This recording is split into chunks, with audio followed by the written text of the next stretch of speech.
Good morning plus two class unit 4 को continue करते हैं बेटा। मोलिकुलरिटी जो है लास्ट टॉपिक आपका करवाया था, तो इसके बाद जो है इंटीग्रेटेड रेट इक्वेशन को स्टार्ट कर रहे हैं। जैसा आपको बताया था कि अगर कंसंट्रेशन डिपेंडेंट है रिएक्शन का तो उसको हम बोलते हैं differential rate equation. Differential rate equation. अब आपको पता है कि अगर टाइम आपको गिवन है तो अगर हमारे पास उसका हम इंस्टेंटेनियस रेट ऑफ रिएक्शन जो निकालना है वो मुश्किल हो जाता है। तो यहाँ से इसलिए हम यहाँ पे क्या कर रहे हैं, इंटीग्रेटेड रेट इक्वेशन कर रहे हैं। इंटीग्रेशन से करेंगे हम, डिफरेंशिएशन वाले नहीं कर रहे हैं हम, डिफरेंशियल है ना वो। अब हम इसमें इंटीग्रेटेड रेट इक्वेशन करेंगे। तो इसमें बेटा मैं आपको पहले बताऊँ तो यहाँ पे आपके पास जो है एक हाफ लाइफ पीरियड आएगा। Half life period. Half life period होता क्या है? हाफ लाइफ का मतलब ये होता है कि जैसे आपको मैंने ये रिएक्शन दे दी, ए गोट कन्वर्टेड इनटू बी। इसका मतलब क्या है कि हाफ लाइफ पीरियड का मतलब आपके पास क्या है, टाइम। कि हाफ लाइफ पीरियड को हम कैसे डिफाइन करेंगे, that it is the time at which half of the reactant get converted into product। Means क्या है, हाफ लाइफ पीरियड आपके पास क्या है, जब आधा रिएक्टेंट जो है प्रोडक्ट के अंदर चेंज हो जाए तो उसको हम बोलते हैं इसका टी हाफ। ठीक है, या फिर हम इसको बोलते हैं सिंपली T/2। ये होता है हाफ लाइफ पीरियड। ठीक है, इसको हम क्या बोलते हैं, इसका हाफ लाइफ पीरियड। तो सबसे पहले बेटा हम करते हैं जीरो ऑर्डर रिएक्शन की reaction. Zero order reaction. Zero order reaction आपके पास क्या होती है, देखो मैंने ले लिया ए रिएक्टेंट है और वो जो है प्रोडक्ट के अंदर चेंज हो रहा है।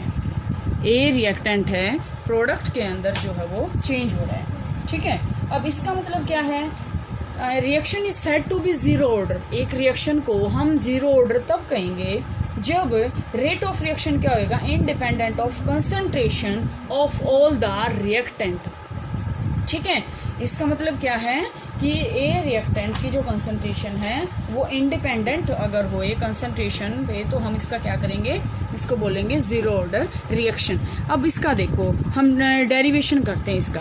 सिंपल सी बात है बेटा, सबसे पहले आपके पास आता है रेट ऑफ रिएक्शन। हम किससे बेटा आपके पास क्या आएगी, जो फाइनल रिएक्शन आपके पास आएगी वो यहाँ से आपके पास आएगी K is equal to 1/T a naught. A naught क्या है, इनिशियल कंसंट्रेशन, और ए क्या है, आफ्टर टाइम टी कंसंट्रेशन इसकी। ठीक है, तो इसके बेस पे अगर हम इसकी यूनिट्स को फाइंड आउट करते हैं तो इसकी जो यूनिट्स हैं वो यहाँ से क्या आएंगी, मोल पर लीटर पर time.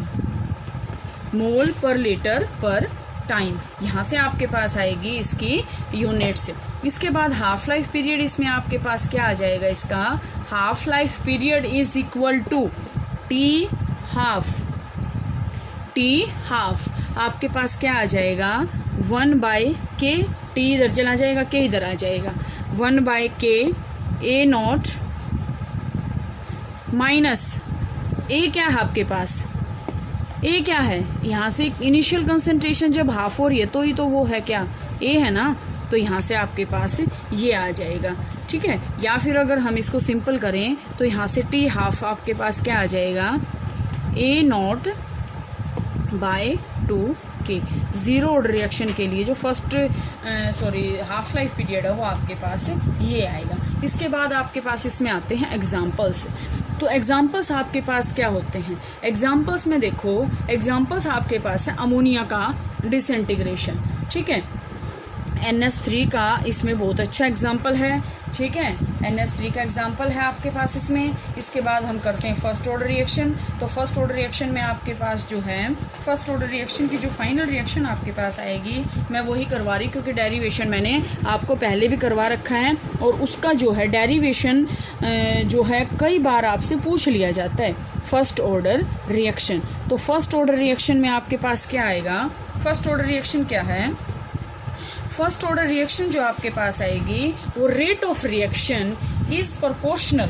Rate of reaction is proportional to the first power of the reactant, concentration of the reactant.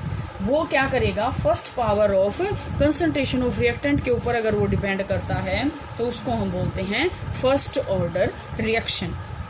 ठीक है, अब जैसे आपके पास इसमें बेटा लास्ट अगर हम करें तो लास्ट आपके पास फर्स्ट ऑर्डर रिएक्शन का जो है, सबसे पहले तो वो ही लेंगे हम, ए जो है प्रोडक्ट के अंदर चेंज होएगा। और अगर हम इसमें करेंगे, अब इनिशियल कंसंट्रेशन पे इसमें अगर हम करें तो यहाँ से रेट ऑफ रिएक्शन आपके पास क्या आ जाएगा, देखो मैं थोड़ा सा आपको बता देती हूँ।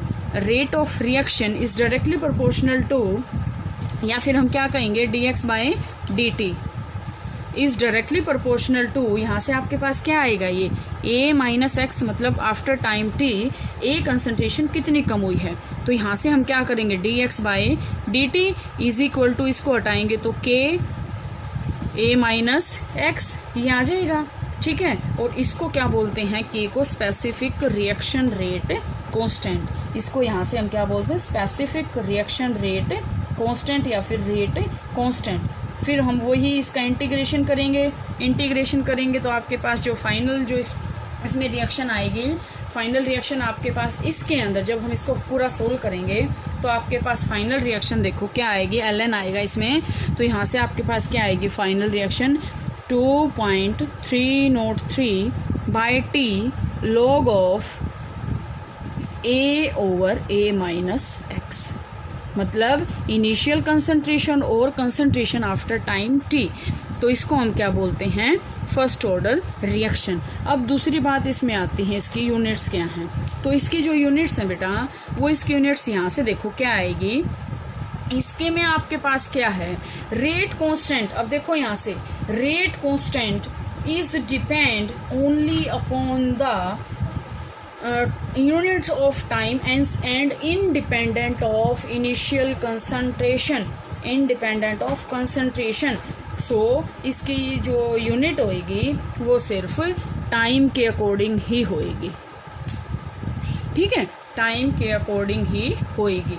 इसके बाद आपके पास बेटा इसका जो है एग्जांपल्स आएंगे फर्स्ट ऑर्डर रिएक्शन के, उसमें आपके पास जो है बुक में भी गिवन है और आप ये कर भी लेंगे, no problem. First order reaction का जैसे हम एग्जांपल देखें, decomposition of nitrogen penta oxide, nitrogen penta oxide, और ये किस में कन्वर्ट होएगा, 4NO2 प्लस O2। ठीक है, ये एग्जांपल हैं। या फिर हम करते हैं अमोनियम नाइट्राइट का, NH4 अमोनियम नाइट्राइट, NH4NO2, इसका क्या कर रहे हैं हम, डीकम्पोजिशन। तो ये किस में टूटेगा, 2H2O प्लस यहाँ से आपके पास और क्या बच गया, प्लस N2 गैस। तो यहाँ से ये इसके अंदर क्या हो जाएगा, इसका डीकम्पोजिशन हो जाएगा। ठीक है, और सेकेंड ऑर्डर रिएक्शन आपके पास और भी है इसमें। तो सेकेंड ऑर्डर रिएक्शन का देखो हम इसमें आपके पास अभी करवाते हैं इसको। तो सेकेंड ऑर्डर रिएक्शन आपके पास इसमें क्या आएगा, सेकेंड ऑर्डर, या फिर इसका हाफ लाइफ रिएक्शन करते हैं, हाफ लाइफ पीरियड करते हैं। ठीक है, हाफ लाइफ पीरियड आपके पास इसका क्या आएगा, half life period T half is equal to, यहाँ से आपके पास क्या आएगा, 0.693/K। ये कई बार इस बेस पे आपसे न्यूमेरिकल पूछ लिए जाते हैं, तो न्यूमेरिकल में आपके पास यहाँ से ये काम आएगा। ठीक है, तो जीरो ऑर्डर का रिएक्शन का है, रेट कांस्टेंट है।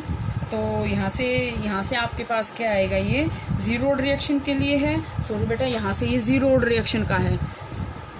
ठीक है, जीरो ऑर्डर रिएक्शन का है ये 0.693/K। सिंपल हम इससे भी निकाल सकते हैं, पीछे बताया था उससे भी निकाल सकते हैं। तो यहाँ से आपके पास क्या आएगा, फर्स्ट ऑर्डर रिएक्शन के लिए भी इंडिपेंडेंट ऑफ, यहाँ से आपके पास फर्स्ट ऑर्डर रिएक्शन के लिए क्या आएगा, इनिशियल कंसंट्रेशन पे इंडिपेंडेंट आएगा। ठीक है, तो यहाँ से आपके पास ये क्लियर है। तो नहीं बेटा, कंफ्यूजन हो रही है इसमें, ये फर्स्ट ऑर्डर के लिए ही है, सॉरी फर्स्ट ऑर्डर रिएक्शन के लिए ही है ये। ठीक है, और जीरो ऑर्डर के लिए आपके पास क्या है, अभी मैं बताती हूँ। जीरो ऑर्डर का अभी आपके पास क्या आया था, R0/2K, अभी बताए थे तो पीछे हमने। ठीक है, ये आपके पास जीरो ऑर्डर के लिए है, ये आपके पास फर्स्ट ऑर्डर के लिए है। इसी वजह से अब ध्यान से देखो, फर्स्ट ऑर्डर रिएक्शन को हम कंसंट्रेशन इंडिपेंडेंट बोलते हैं, क्योंकि कंसंट्रेशन का कोई भी यहाँ पे जिक्र भी नहीं है। लेकिन यहाँ पे देखो कंसंट्रेशन की बात है, क्योंकि R0 क्या है, कंसंट्रेशन है। तो यहाँ पे कंसंट्रेशन का है जिक्र, लेकिन यहाँ पे नहीं है। इसलिए ये ध्यान आपको रखना है कि फर्स्ट ऑर्डर रिएक्शन जो होती है वो कंसंट्रेशन इंडिपेंडेंट होती है, क्योंकि यहाँ पे कुछ भी नहीं है, इसके कंसंट्रेशन का कोई भी टर्म यहाँ पे हम यूज़ नहीं कर रहे, कोई भी यहाँ से आपके पास नहीं है। ठीक है, तो यहाँ से बेटा आपके पास ये जो है ऑर्डर ऑफ रिएक्शन और जितने भी ऑर्डर की आपके सिलेबस में हैं वो करवा दी हैं। आगे का जो टॉपिक है ना temperature dependent Arrhenius collision theory, वो आपके सिलेबस में नहीं है। तो बाकी क्वेश्चंस देखेंगे, उसमें एक आधा टॉपिक रह गया तो वो देखेंगे, बाकी कल करते हैं।